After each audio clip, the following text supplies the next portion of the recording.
You there in the back. Yes, I see you. Pay attention in class. Hey kids, and welcome back to the channel. I'm Uncle Franklin. That you are having a great day, and oh boy, we have a lot to cover today. It was a big announcement day for Flesh and Blood. I took a bunch of notes since I knew there was going to be a lot to cover. And let me just start this off by saying that I'm very excited by what's coming up in the near future for Flesh and Blood. And I'm hoping that everything turns out to be as great as it seems to be. I'm in a very, very optimistic mindset right now regarding the future of Flesh and Blood, and today's announcements have definitely done a lot to help keep that mood going. So I'm not covering all the announcements. There are some things I'm going to be leaving out, but there's still quite a bit to cover. So I'm going to go just down the list in terms of things that excite me. First off is, in terms of closest release, there is the Armory deck Max Nitro, which is coming out like a week from now, the 17th. So it's not that far away. I have been very excited for this particular product, considering I am personally a mechanologist player, and when it comes to CC at the armories I attend, I do pretty much exclusively play Max. I like the pseudo jankiness of his overall game plan of creating hyperdrivers and then trying to gain value off of them. Although I'm not good at the deck, so I never do that well, but still, I digress. I'm particularly excited about the drive break, the leg piece, because it loses -1 defense counters when you boost away hyperdrivers, and that is just swell, in my opinion. The overall deck, all the new cards, it seems like they are all trying to maximize the value of hyperdrivers for the deck, which is really great in my opinion, since I've been kind of hoping that any new cards we got for Max would help facilitate hyperdrivers either sticking around longer or get more value out of them in your boost pile or in your graveyard. So I'm glad we're getting these cards. The other Armory decks, and there have been a few announced. The first one up on the chopping block after Max is done is Armory deck Ira. Now, for those of you who don't know, Ira is a fairly popular hero in Flesh and Blood. In fact, for a lot of people, she was their first hero because she was the intro/welcome deck hero for teaching people how to play the game. She was in the little welcome deck that was distributed to stores way back when the game was fresh and new. Flesh and Blood, fresh and new. She was always a young hero, so she was only ever legal in pretty much just Blitz, really. But this year, or late last year, I think it was, she got an adult hero, and now there is going to be an Armory deck giving her more tools, more cards, probably more pieces of equipment. And I'm sure there's going to be plenty of people out there who are excited about that. But there's also 2 more Armory decks coming this year at conventions. And that is the, I wrote this very poorly, Armory deck Legends, I think I scribbled. These are going to be convention exclusive, and they're going to be for the original Viserai and Prism heroes that have entered the Living Legends format. Now, this is perhaps the announcement that I am the least positive about, because it does have a downside. It is convention exclusive. However, since these are both Living Legends format heroes, not a lot of people are going to want these. You kind of have to go out of your way to want to collect heroes that you can't play in most formats. You can only really play them in Living Legends format. But there's also, if I read the article right, it looks like there is going to be a new headpiece that is only available in these decks and in an upcoming product for the Judge Packs or the Gem Packs, one of the two. I think it's Judge Pack, though. Don't quote me. And if there is a headpiece in it, then obviously there's going to be wider demand, especially if it's a good headpiece, which it might be. But all I'm going to say is that Armory Deck Legends is the one that I am the most apprehensive about, although I'm still pretty excited about it just because I do like the idea of having collectibles that you kind of have to seek out and get you motivated to go to conventions. And if that collectible has to come in the form of a deck just to get you inspired to go out and experience the broader community, participate in higher level events, then that's fine. Let's see how it works out. Next up, we've got Mastery Pack Guardian. Mastery Pack Guardian is a 130. I almost said 150. 130 card set, entirely dedicated to giving the Guardian class a leg up. It's similar in effect to Bright Lights in that it's an entire set basically dedicated to one class, and it's designed to be played basically by itself in terms of limited formats, which is really cool. I personally am a big fan of Bright Lights and what it did, so I think this is going to be a very fun set, especially if it does provide Valda in particular, her new adult hero, with the tools she'll need to survive CC against a lot of the crazy stuff that's out there. There's a lot of really crazy heroes and abilities in this game. It's nuts. The other thing that Master Pack Guardian brings is lore. And you guys know that I'm a sucker for lore.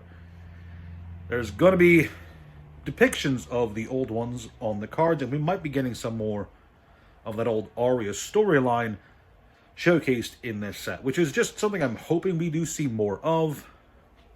Something I've always been excited for is lore in my card games, and I've, especially last year, I was kind of upset that there was just not, it felt like there was not a lot of lore for Flesh and Blood. Rosetta's story was very brief. The Hunted's was definitely an improvement, in my opinion, but Rosetta in particular, I feel like almost nothing happened in those short stories, but that is what it is. We got some more information about High Seas, including the new companion, Polly, who I am, unless I'm missing something here, this is going to be an auto-include in Max decks, since it's just a free extra tag-along for the deck that you can tap to get a free crank trigger. And since Banksy needs crank triggers to attack, I don't know, it just feels like an auto-include.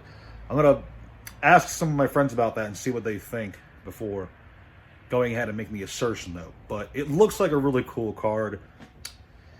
But we also have to talk about the treasure pack box toppers. You're getting these with every display box.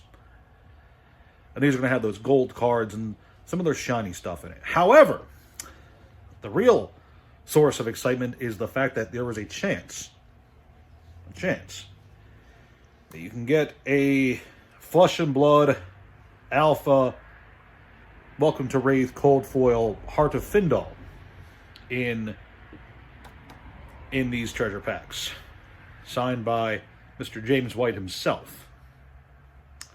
Now, of course, it's not a huge chance. It's a big old shiny treasure hunt, as one would say, but they are indeed seeding these packs with OG cold foils, which is something that you should be really excited for, because that gives you, especially newer players, a chance to have access to some of these really nice older vintage cards, because they are approaching vintage territory. Flesh and Blood is over 5 years old at this point. It's hard to say. But yeah, these treasure pack box toppers have a map, a gold card, one of 3 possible cards related to the gold word, as well as a cold foil in it of a selection. And yeah, you can pull some pretty exclusive, pretty exciting stuff in there. So High Seas is looking to be a very powerful set in terms of secondary market and collector excitement. And I'm going to be honest, Flesh and Blood is looking pretty great right now. The community continues to grow. Excitement around the game continues to increase. And as we've seen with recent sets like Rosetta and the Hunted, there is definitely going to be a scramble for boxes once the product hits the open market. So I'm expecting high seas with its chance of actual, factual Flesh and Blood treasures inside those boxes, inside those specialty packs. I'm expecting high seas to be very highly sought after. So I'm going to be doing my best to get as much as I can. That's all I'm going to say. And the final thing I want to talk about is actually a bit of a rewind because it has more to do with the Guardian set. It's Smash Palace. Smash Palace is a all-in-one box experience from the looks of it. It's a supplementary product designed around Ultimate Pit Fight. It's got 7 new heroes.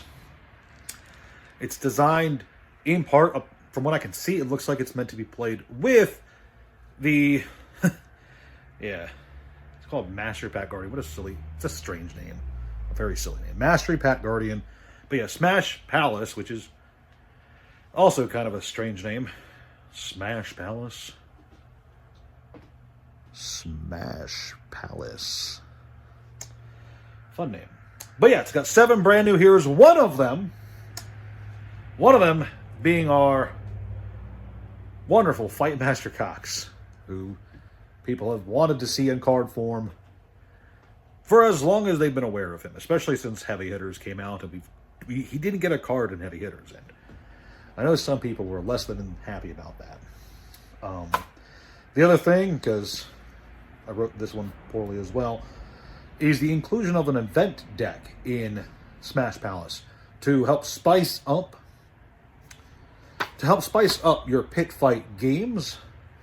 An event deck is going to be included, and at the start of every player's turn, they flip over the top card and let that effect of the event deck play out and cause probably some chaos, but we have to wait and see the entire event deck, which I'm sure is going to be very exciting. Now, for those of you who don't know, Ultimate Pit Fight is the Flesh and Blood multiplayer format. If you're at all aware of Magic the Gathering, then it's similar to Commander in some respects, but different in others. You can only attack the players next to you under normal conditions, for instance. That's a big difference I've noted. But yeah, those are some of the big announcements for Flesh and Blood, and I'm so happy that this news came out today. I was originally going to make a video today about video game companies like Ubisoft taking away your ability to even access digital games that you paid for. And that was probably gonna be a whole negative video, and I don't want to do negative videos. Instead, LSS comes along, saving the day and saving my blood pressure by giving us like a bazillion, 1, 2, 3, 4, 5, 6. There's a few others, so like 6 announcements I really care about, and then a few others that I'm kind of excited for. There's some alt art cards that I'm not going to cover, the world events that I'm not going to be good enough at covering to talk about. So let's go ahead and get those notes out of the way. All I'm going to say is I'm very excited for the future of Flesh and Blood, and there's definitely going to be more fab content on the channel. I just have to get around to figuring out what I want to talk about and in what way I wish to talk about it. I could cover Flesh and Blood collecting, I could cover Flesh and Blood formats, but I don't want to cover deck design and gameplay because I firmly believe that you should put out content that you're at least comfortable with, and I'm not good at playing Flesh and Blood, so I don't want to give you guys gameplay advice, knowing full well that I'm bad at the game. But collecting and talking about really cool news, that I can do. I can be excited. But that's all I've got for you kids today. I hope you enjoyed this video.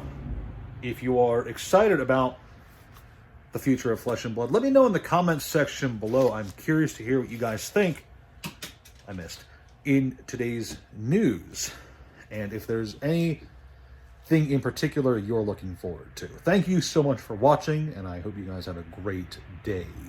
One final thing, Flesh and Blood Worlds this year is apparently going to be in Philadelphia, so you guys are definitely going to see me there. being bad at the game, but still having fun.